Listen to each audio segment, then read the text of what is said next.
no one grieves the same. There are some commonalities in grief, but people react differently. And some of the common things you would see are tears, sometimes unexpected tears, strong feelings about things that really aren't a big deal, things you would not think of as a big deal, but strong reactions to them, irritability, talking about the person that died. For adults, it looks like maybe withdrawing from, their regular activities, social isolation. Those are some of the symptoms for adults. For children, and an important point is that for adults, a lot of adults don't recognize that children grieve. A lot of adults don't necessarily think that kids understand death, and so they don't think that kids will recognize when someone dies, or that they don't know that person died, or they don't understand it, so they don't acknowledge that children have feelings about that. But children actually grieve. They grieve those losses just like adults. It doesn't necessarily look the same.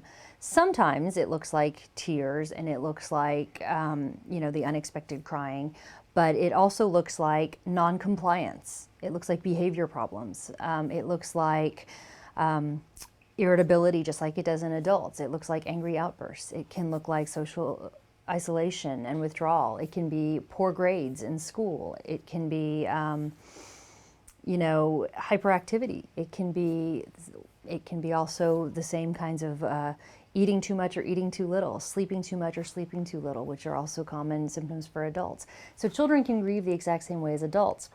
Now, children will talk about the person who died, or they may not talk about the person who died at all. They may ask lots and lots of questions. They may ask no questions. They may want you to tell them the story of the person's death. They may not want you to talk about it at all. I mean, just like with adults, the experience is very personal and it's very different for every person. But it's important to acknowledge that they have that process too, just like adults. Talking to someone about your loss helps you to experience it and experience your feelings about what this person meant to you, or what this particular loss, if it's not a death, what that particular loss meant to you. What did that job mean for you? What did that, marriage mean for you if it's a divorce? How do your feelings about this loss impact your life, and where do you go from there? How do you redefine what's happening in your life? So, talking to someone else is an incredibly valuable part of healing and rebuilding after a loss. For children, that can look like using art for therapy. It can look like using play therapy. Group therapy can be very powerful for children when it comes to processing a loss, because for adults and children alike, there's a lot of power in being in a group with other people who are experiencing what you're experiencing, because it doesn't feel so alone. You don't feel quite so isolated. You don't feel like you're the only person who's dealing with what you're going through.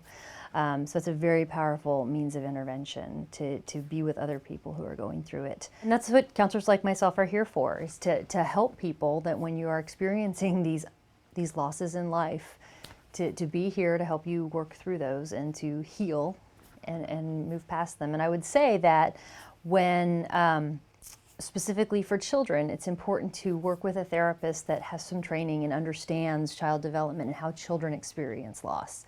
And there are therapists out there that do have training with children specifically and can help them, children and adolescents, with loss.